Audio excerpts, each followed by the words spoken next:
नमस्कार, मी विद्या विप्राज किचनमध्ये तुम्हा सर्वांचं मनापासून स्वागत। आज आपण बनवणार आहोत अतिशय चविष्ट लागणारी अशी तोंडल्याची भाजी।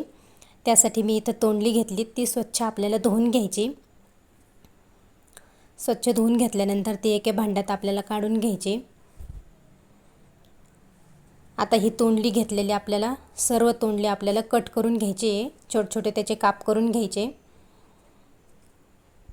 खूप सुंदर लागते ही भाजी आणि तोंडली ही गुणांनी थंड असतात, पचायलाही जड असतात। पित्त, वातविकार आणि रक्ताचे विकार यांनाही कमी करणारी ही भाजी आहे। तोंडल्यामुळे जखमा बऱ्या होतात, म्हणूनच तोंड आल्यावरती आपण तोंडली खातो। तसेच मधुमेह, खोकला, सूज या विकारांमध्ये उपयुक्त असणारी ही फळभाजी आहे। आता इथं मी सर्व तोंडली कट करून घेतली, छोटे छोटे त्याचे काप करून घेतले।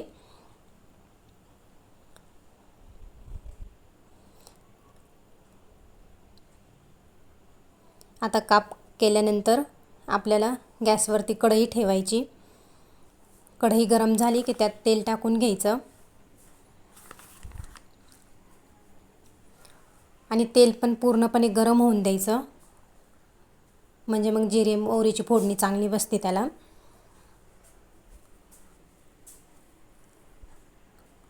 आता इथे तेल तापले, त्यात मी अर्धा चमचा मोहरी टाकते आणि अर्धा चमचा जिरे टाकायचं। थोडासा हिंग पण टाकला मी त्याच्यात आणि अर्धा चमचा हळदी पावडर टाकायची आपल्याला।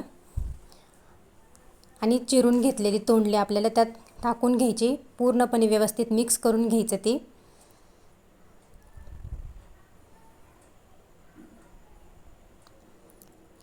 आता इथं मी 2-3 चमचे मुगाची डाळ 5-10 मिनिट भिजत ठेवली होती। ती मुगाची डाळ भिजलेली त्यात आपल्याला टाकून घ्यायची। खूप छान लागते मुगाची डाळ टाकल्यानंतर भाजी। आता ही व्यवस्थित पूर्णपणे मिक्स करून घ्यायचं आणि चवीपुरतं मीठ त्यात ॲड करायचं।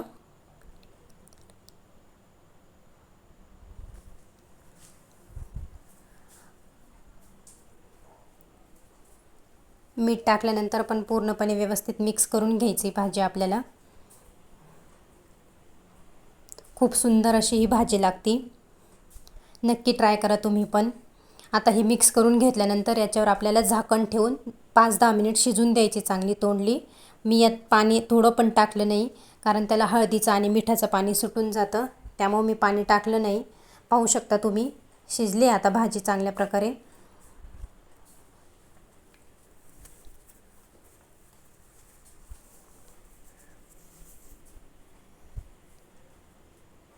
हे पहा, मी दाखवते तुम्हाला, शिजली भाजी आता।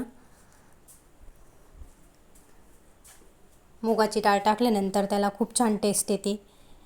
आता इथे मी 1 चमचा लाल मिरची पावडर टाकते, 1 चमचा धने जिरे पावडर टाकते आणि 1 चमचा आपला घरगुती मसाला टाकते। ते टाकल्यानंतर ते पण पूर्णपणे व्यवस्थित मिक्स करून घ्यायचं। तोंडल्याची भाजी शक्यतो भरपूर जणांना आवडत नाही, पण एकदा अशी नक्की ट्राय करून पहा। आता इथं मी 2-3 चमचे शेंगदाण्याचं कूट टाकते त्यात। तुम्हाला टाकायचं असेल तर टाका, नाही तर ऑप्शनल आहे। आता हे पूर्णपणे मिक्स करून घेतल्यानंतर वरून थोडीशी कोथिंबीर टाकायची।